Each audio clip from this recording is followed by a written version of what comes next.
We'll be in Mark chapter 12 this morning. Finishing up this chapter,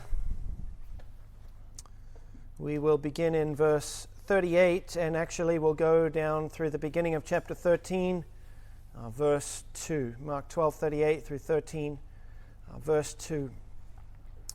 A mere 32 minutes from this building in which we sit is the Queensland Holocaust Museum. It's one of over 750 designated sites worldwide that serve to remind and educate young and old alike of the Jewish Holocaust. Between the years 1933 and 1945, Adolf Hitler, the Führer of Germany, engaged in a genocidal purge of Jews. As Hitler's forces invaded other European nations during World War II, Jews living in those nations were rounded up by soldiers, herded into cattle cars, and transported to extermination facilities, the most famous of which is Auschwitz. In these facilities, over the course of 3 years, as many as 6 million Jews were murdered in gas chambers. That was the most efficient means available to Hitler to achieve his purpose. And that works out to nearly 6,000 per day. This genocide of the Jews has become known as the Holocaust. The word Holocaust comes from the ancient Greek language. It means whole burnt offering. There were sacrifices in Israel's temple in which portions of the animal offered were consumed by fire. But the burnt offering differed. The burnt offering consumed the entire animal. It was a sacrifice that was only ever offered in wholes. And just as the lamb in the Jewish temple was killed and the entire carcass consumed by fire, so the aim of Hitler's Holocaust was to entirely consume the Jewish people. The Holocaust is not far from our text this morning. The scribe who dialogues with Jesus about the greatest commandment uses the word in verse 33, whole burnt offerings. To love the Lord is much more than to offer up to God a holocaust, a whole burnt offering, the scribe says. And our text today is Mark chapter 12, verses 38 through chapter 13, verse 2. And here we see at the end of this section that devotion to God is much more than a holocaust. Today we see that devotion to God is measured only in wholes. And let's read our text together this morning, Mark 12, verse 38. In his teaching, Jesus said, "Beware of the scribes, who like to walk around in long robes and like greetings in the marketplace, and to have the best seats in synagogues and the places of honor at feasts, who devour widows' houses, and for a pretense make long prayers. They will receive the greater condemnation." And he sat down opposite the treasury and watched the people putting money into the offering box. Many rich people put in large sums, and a poor widow came and put in 2 small copper coins, which make a penny. And he called his disciples to him and said to them, "Truly I say to you, this poor widow has put in more than all those who are contributing to the offering box, for they all contributed out of their abundance. But she, out of her poverty, has put in everything she had, all she had to live on." And as he came out of the temple, one of the disciples said to him, "Look, teacher, what wonderful stones and what wonderful buildings." And Jesus said to him, "Do you see these great buildings? There will not be left here one stone upon another that will not be thrown down." As this scene closes, Jesus exits the temple for the last time in Mark's gospel. He foretells its destruction. Not one stone will be left upon another, Jesus says. It will be entirely consumed. The temple's not the only thing entirely consumed in this passage. In verse 40, so also are the widows' houses. They are devoured. It's a word that gives us the picture of one gulping down a meal so that nothing is left. And so also in verse 44, the widow's resources, a holocaust, entirely consumed. She puts in all she has to live on. Literally, she casts into the temple all her life, consumed. There's 3 holocausts in this passage, 3 things that are entirely consumed. The scribe has just pronounced that loving God and neighbor is much more than all holocausts. What is Mark's point here? And as I have meditated upon this passage and interacted with most of you this past week, I've been struck again and again at how utterly appropriate this passage is for all of us at this point in our lives. I don't always feel that way. A lot of times I preach in faith that what the Lord has put for us next is what we actually need. But today, I think there's great reason for confidence that this is what the Lord has for all of us today, myself included. There's 3 sections to the passage today. In the first, Jesus warns the people about the scribes. He says they will receive the greater condemnation. In the second, Jesus observes the people making their offerings in the temple, and he calls attention to the minute gift of a widow. He says she has given most. In the third, Jesus exits the temple. His disciples call his attention to its glory and grandeur, and Jesus says that it will soon become nothing more than a heap of rubble. The point Mark and Jesus are making is that devotion to God is measured only ever in wholes. The only offering God accepts is a holocaust. And Mark has put these 3 episodes together, I think, it seems, to make a point. Jesus is teaching here again, we see in verse 38. And this is what Mark picks up out of his teaching to record for us. This is what he wants us to hear. Jesus speaks first about scribes, and secondly, he observes widows. The widow putting in her mite.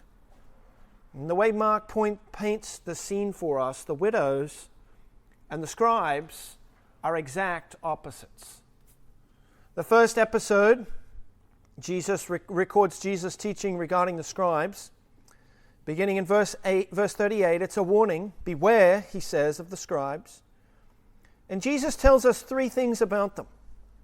First, Jesus reveals what they take pleasure in. They like to walk around in long robes. In contrast to the traditional garb of the day, that was the wearing of the cloak, the scribes wear stole is the word. It's a Greek word meaning a long robe that reaches all the way to the floor. And we don't know exactly what these robes were or what they symbolize, but at the very least, these robes were expensive, showing wealth and high social status.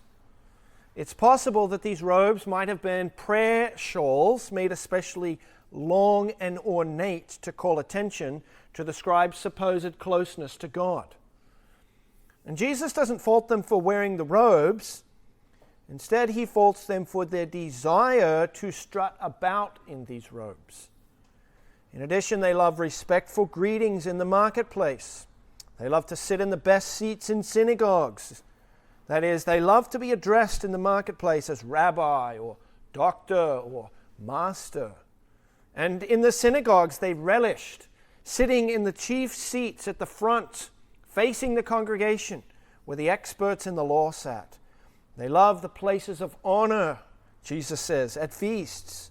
When they entered banquet halls, people gave up their seats for them, and they loved that. These scribes loved honor their own.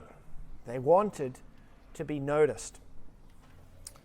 And Jesus, far from falling for their feathers or fawning over them as they wanted him to, Jesus instead exposes them. This is what their hearts love, he says. They love public honor and reputation and fame.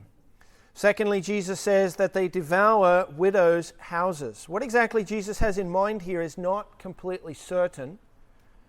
These are scribes, they're legal experts in God's law, and these men probably then were serving as probate judges, applying God's law as they administered and disposed of a widow's estate after the passing of her husband. Perhaps it is, how did they devour these widows' houses? Perhaps they took these widows' houses as pledges for their legal services, and when the widows couldn't pay, then the houses defaulted to them, to their own possession. Whatever the situation was, they were exploiting vulnerable widows. And to compensate for their exploitation, they stand in public and offer long prayers. Any man who prays such lengthy, pious prayers could certainly be trusted to appropriately and responsibly dispose of a widow's estate as God had directed, could he not? On the surface, it looked like the scribes, long in prayer, were concerned for God's honor. And that's where Jesus' words expose reality. He says that they pray long prayers for a pretense. Their hearts were set on receiving honor and growing wealth for themselves. And their long prayers weren't real. It was all fake. How many religious charlatans are like this today in our world?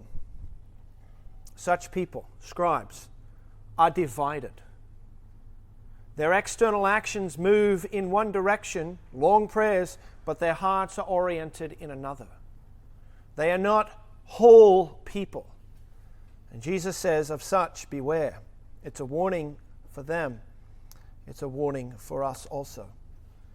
And number 3, Jesus reveals that these fakes will receive the greater condemnation. They would come down. Condemnation comes from God, and God would see to it that the sinners would not stand. God was against them. And though they had captured the awe of the people as the most pious of men, God would bring them down.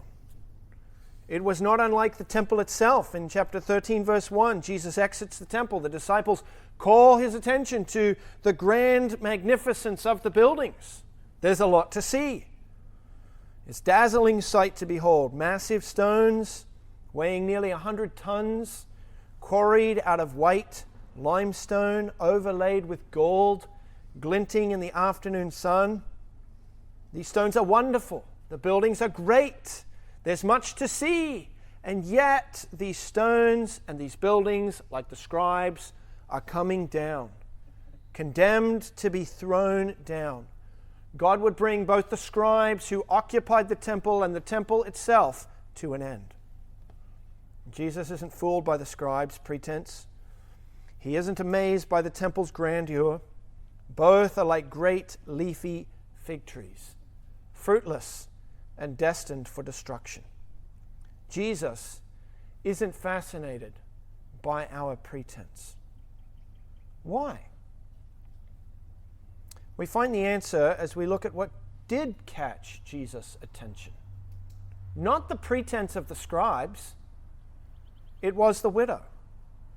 And the way Mark writes the story in verse 33, we should see Jesus in the temple, aloof, disinterested, indifferent to the bustle of the crowds, the glory of the buildings, the importance of the leaders that whirl before his eyes.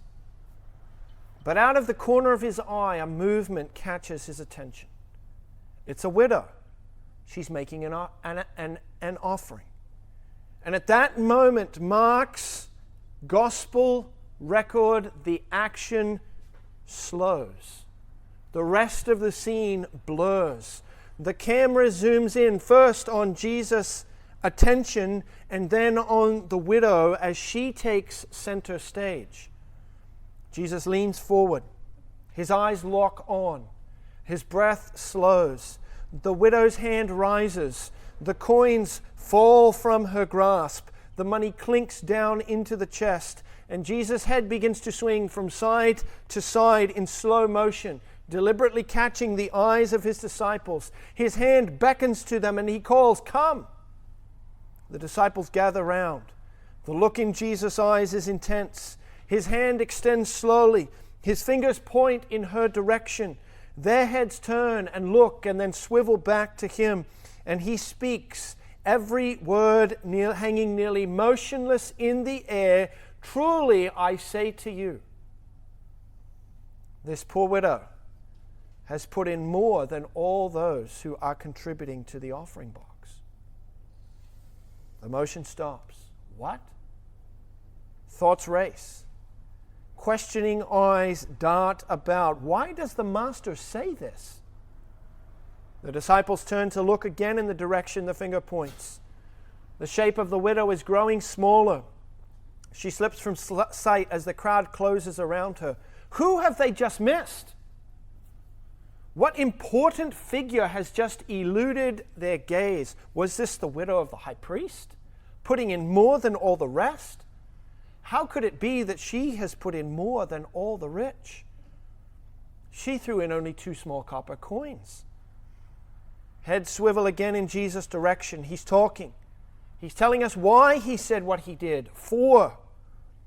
She put in more than all the rest. 4. Here's the necessary explanation. It's necessary because without it, Jesus would have seemed a lunatic. They all contributed out of their abundance. But she, out of her poverty, has put in everything she had, all she had to live on. A scribe hurries by, his long robe swishing. He's headed to take his place in the chief seats. He'll be teaching soon from Moses' seat. All the people are bowing before him, but Jesus doesn't even seem to notice. His eyes are transfixed on the place where his eyes last glimpsed her. All she had to live on, literally her whole life.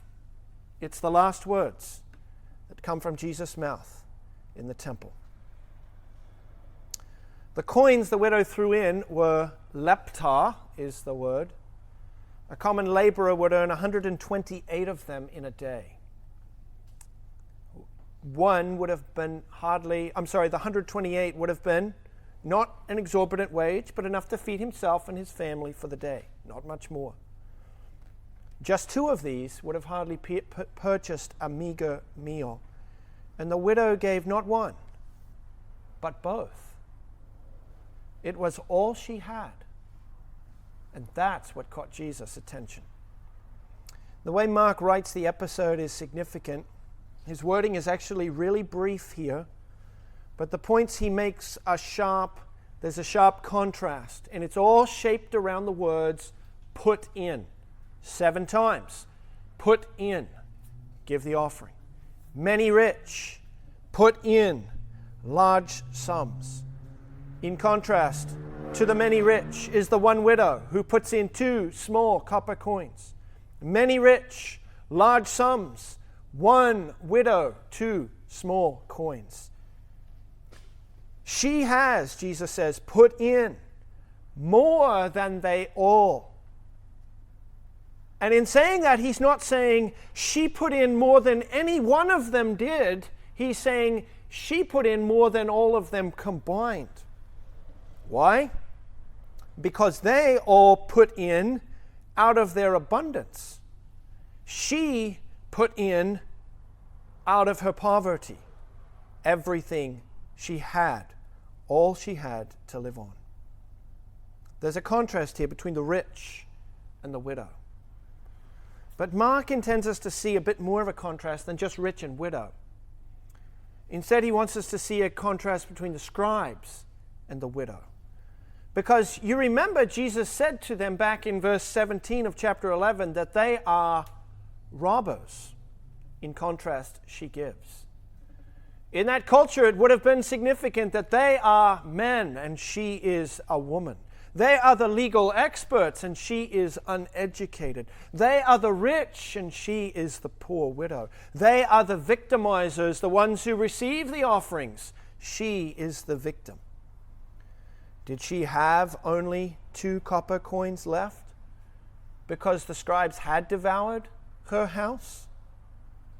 This widow attracts Jesus' attention while the scribes have attracted Jesus' condemnation. What's different about the 2? Why did one catch his attention and the other receive his condemnation? Well, one of them, as we've already seen, is divided. Long prayers with the mouth, but a heart that loves its own honor. On the other hand, she's whole. Her entire life. They devote the externals to God. She devotes her entire life to God. And there's a striking word in verse 40. They will receive the greater condemnation. Why will the scribes' condemnation be greater? Greater than who? Greater than what? And why condemnation at all? Weren't these scribes at least praying long prayers? Didn't their academic and theological expertise undergird the offering of these sacrifices? Weren't they the ones who sat in Moses' seat and taught the people the law of God? Why greater condemnation? Why were these holy men, experts in God's law, worthy of greater condemnation? And the only answer I can come up with from this passage is in verse 40 also. It's found in the word pretense. Think about it. Every person is a sinner, and as a result, every person deserves the wrath and curse of God. Every person deserves condemnation. And if you watch the average man out there on the street, there's no pretense. His inside and his outside match. His heart loves sin, and his hands perform it. He doesn't love God, and his life shows it. It's a life that's worthy of God's wrath and condemnation. It's a life that Jesus says will meet a fiery end. There's nothing in that sort of a life that is admirable. It's all wrong, both internally and externally. But at least such a man is whole. He is wholly devoting himself, heart and soul, to sin. But this scribe isn't whole. He's a scribe. He's a student of God's law. He offers long prayers, but it's all a pretense. It's a fake. The outside and the inside don't match. And like the sinner, his heart is condemnable, yes. And like the sinner, his actions also are condemnable. They're not actually for God's sake. But unlike the sinner, the scribe has committed a deeper sin still. He has committed the sin of pretense. And for that sin, he will receive the greater condemnation. And you can go to Jerusalem today and you can see the stones that Jesus speaks about here. Once glorious stones formed into a massive, glorious, grand display for all the nations to see. It was a place where sacrifices were offered, where scribes devoured widows' houses and for a show made long prayers. You can see the stones today, and not one stands on top of the other. They were all thrown down by the Roman invasion in AD 70, just 40 years from this point. How many people today are like these scribes? Churchgoers, Christians, they say, nice folks, respectful, decent, concerned as the leaders were about all the questions of fasting and tithing and tongues and commandments, upstanding when people notice, but fooling themselves and others, but not God. Jesus exposes the scribes, saying they will receive the greater condemnation. In other words, there are degrees of condemnation.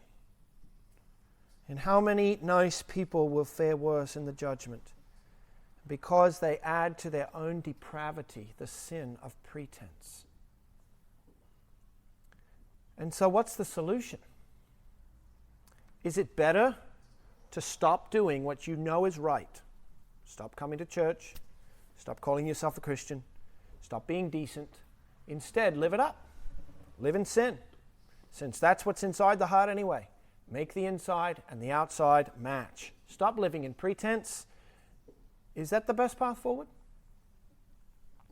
Unite both heart and soul and body in sin. Stop living a double life. Offer up yourself as a holocaust to sin.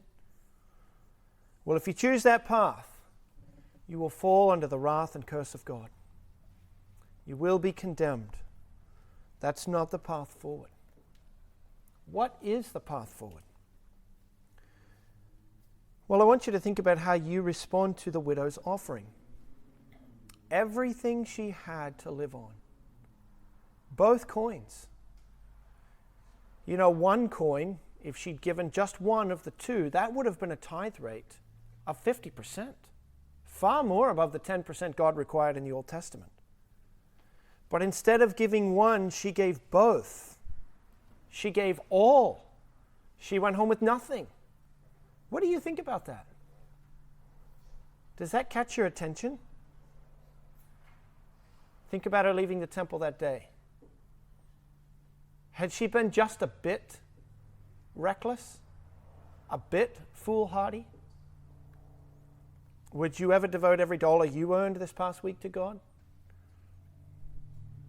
But what's clear about this widow is that she loves God with all of her heart. See, her offering is not managed. It's everything she's got. It was a holocaust, and when it's a holocaust, then you know that the person is whole. Wholly given to God, nothing held in reserve, and that's what catches Christ's attention. She's the one who has given most, he says. And this is exactly what Jesus said the greatest commandment was. It was to love God with all the heart and all the soul and all the mind and all the strength. And that means we don't have the option of whether or not we will do what the widow did.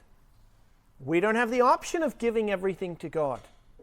We don't have the option of offering ourselves up as a holocaust, a whole burnt offering to God, because this isn't an option, it's a commandment. It's what God requires. Without a heart full of love for God, the rest of your spirituality, be it long prayers or teaching in the marketplace, without a heart of love for God, the rest of your spirituality, whether it's the long prayers or a supposed closeness to God that everyone respects and bows to, without a heart of love for God, it's all worthless. Every good act you perform of love to neighbor, if not performed as an act of devotion to God first of all, is misguided. It's empty.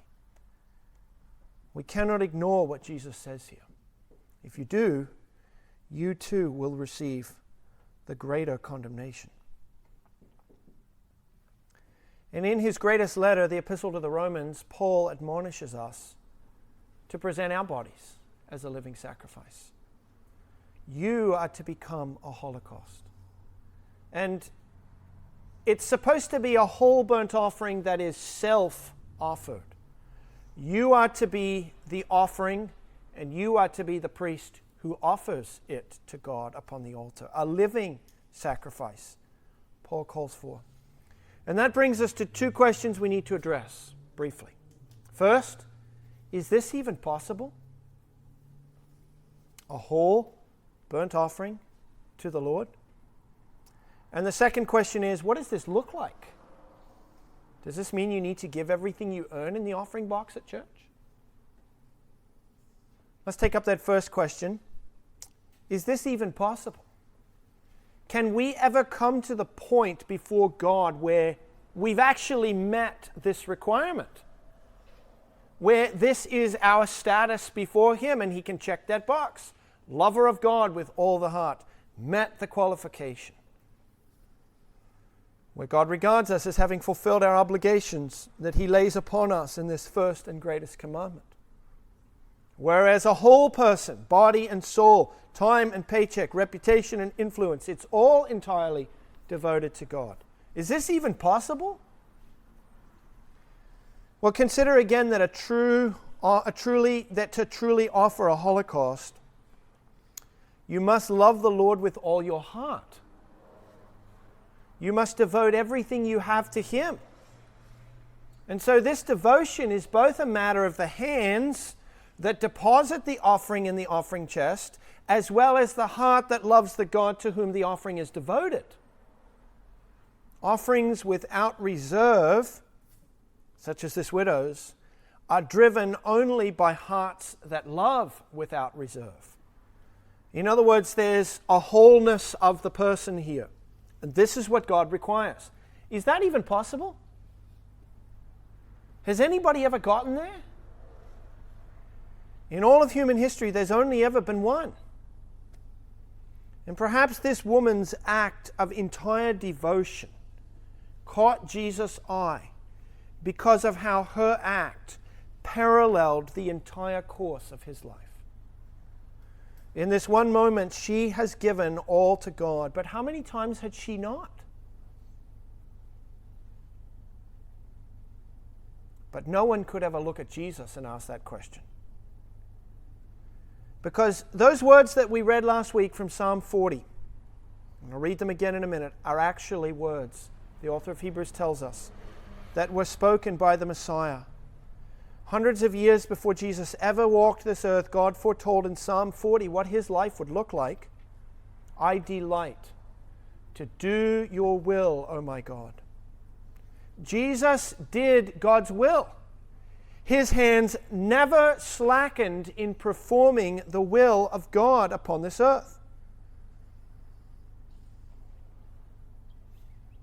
And his hands never outpaced his heart. I delight to do your will. His devotion to God then was total. He became obedient to the point of death, even death on a cross. And from this vantage point in Mark, in just 2 short days, he will hang upon the cross in perfect, submissive obedience to God, and he will do it with a heart full of delight in the God whose will he was performing. In his death, he offered to God the only totally sufficient holocaust. He's the only one who's ever done it. And just as in the Old Testament, when the lamb was offered up fully devoted to God in the flames of the sacrifice upon the altar, and that offering was in place of the one who had not entirely devoted himself to God, who had sinned, just as the offerings in the Old Testament were devoted entirely to God in place of the sinner, so the Holocaust that Christ offered, he offered up in our place. His Holocaust may then count in your stead. God would receive you for Christ's sake because of his offering of himself to God. This is the good news, that Jesus has offered himself as a spotless sacrifice to God in place of sinners, so that we who have turned our back on God, who have kept the entire sacrifice for ourselves, is that not the way that our lives have gone this week? We have devoted our life and our time and our resources to ourselves, so that sinners such as us may be accepted before God and not be condemned. For sinners who believe this news, incredible things begin to break loose in their lives. This gospel sets them free to finally serve God from their heart. Listen to Hebrews 9:14. The blood of Christ, who offered himself to God, cleanses your conscience so that you can serve the living God. If Jesus never died, there would be no way we could serve God from our hearts, because our consciences would turn our hearts against God. But because of Jesus' Holocaust, your conscience may be set at rest towards God. And that opens up the possibility of you actually beginning to love this God and to serve him from the heart.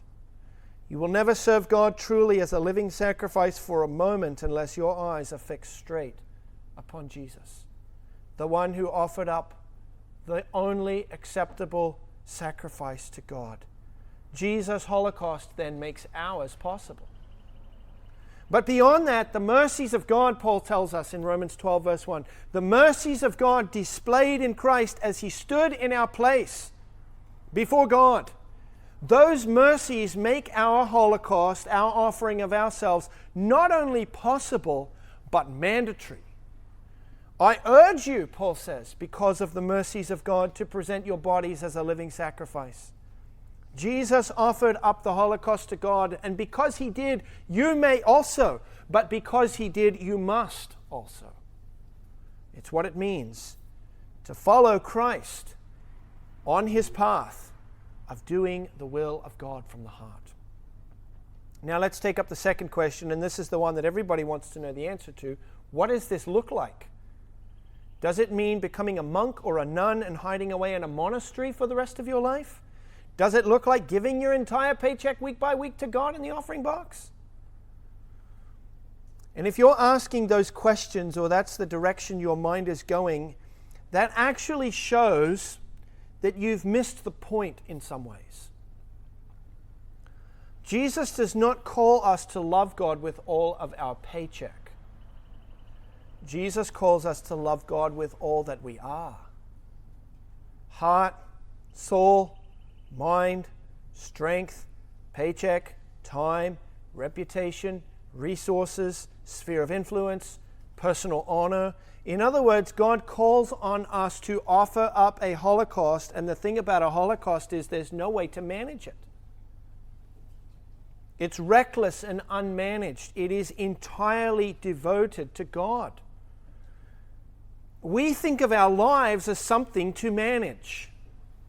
You've got to carve out time for family responsibilities, and some of your money's got to go to paying bills, and then there's Sunday church, and you've got a neighbor to care for, and coffee with a sister, and some time for myself, and we manage our time.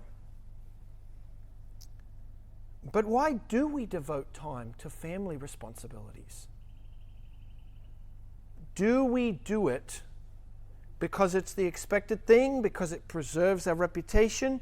Do we devote time and resources to caring for others because it makes me feel like I'm the savior who swoops in to make another person's world a better place? Or do we do these things because we love God? Why do you squeeze in time for a coffee with a brother? Is it because you don't want to appear unspiritual, or is it because you love the attention, or is it because you're lonely, or is it because you don't want to fall away?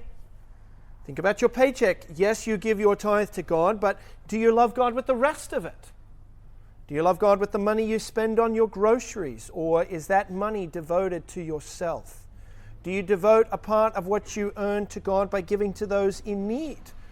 Do you devote every dollar to God? In other words, the sacred things like giving in the offering box are not the only way that we love God. We don't get to compartmentalize and do that on the Sunday morning, and then the rest of the paycheck belongs to me. How divided our lives are. I just need a bit of me time. I just need to spend a bit of money to make myself happy. How foreign the widow's entire devotion to God seems to us. You'd have nothing left for yourself if you did that. And that's the point. It would be a Holocaust. Heart, soul, mind, strength, time, reputation, sphere of influence, all of it for God. And when you do that, suddenly the conflict in your life disappears. You aren't trying to fit God in and carve out some space for Him. You're not struggling with how you can make church work alongside everything else you have to do. Your kids are no longer in competition with God for your time and attention. Now you're loving God by loving your kids. You're caring for others, not simply to make them happy or because it's just your duty or because it makes you feel important or special. You're doing it because your life belongs to God.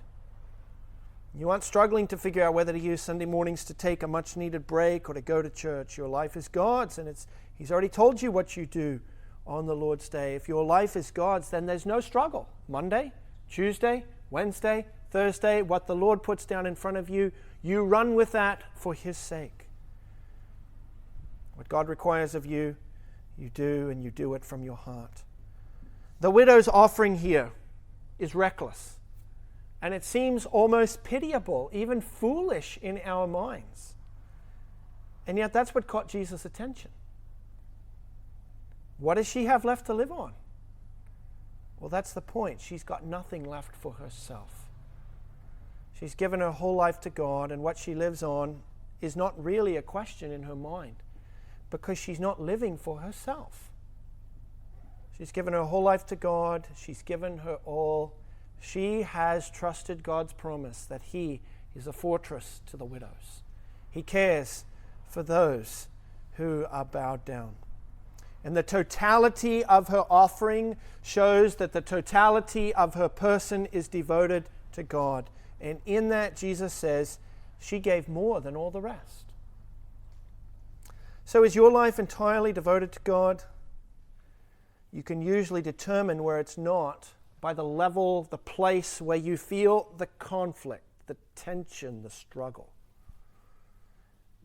It's not a matter of giving God the first or even the best. It's a matter of giving God all. Nothing reserved for oneself. And if you want to know how that looks, I've called your attention to Romans 12, 1 and 2. I beseech you, urge you to offer up yourself as a living sacrifice.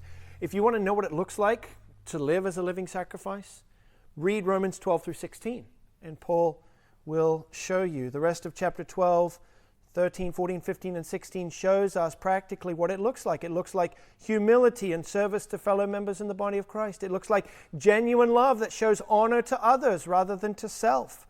It looks like not returning evil for evil, but blessing instead. It looks like giving up vengeance and letting God set wrongs right. It looks like submitting ourselves to governing authorities. It looks like casting off the works of darkness. It looks like walking in light. It looks like welcoming ones who are weak in faith into the assembly. It looks like taking care not to cause a brother to stumble into sin by my use of my Christian liberty. And that means you've got to give some stuff up. Some stuff that isn't actually forbidden by Scripture. And that'll be a struggle for you if you're trying to manage your sacrifice. But we are purchased by God. And Paul says that means we are not our own. And so we must glorify God in our bodies, which are His. If the command to love is to be done with all the heart, then the measure of that love is in what is left for oneself. The greater the surplus, the less the love. And Jesus has come to call us to a holocaust. His death condemns all who offer up to God half-hearted sacrifices. Instead, as He did, you must love God with every penny you spend. You must devote to God every moment you have. He is worthy of your whole life. A carefully managed and calculated devotion is not devotion at all. Instead, it betrays an underlying root of self-love. And so follow Christ. Offer up yourself entirely to God, because devotion to God is measured only in wholes.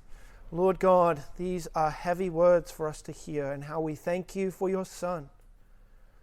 And I pray that by His Spirit's power, that these words might not simply live in this book and be carried home with us as we leave, but that Your Spirit might bring them to life in us, and that this week we might devote more of what we have to You.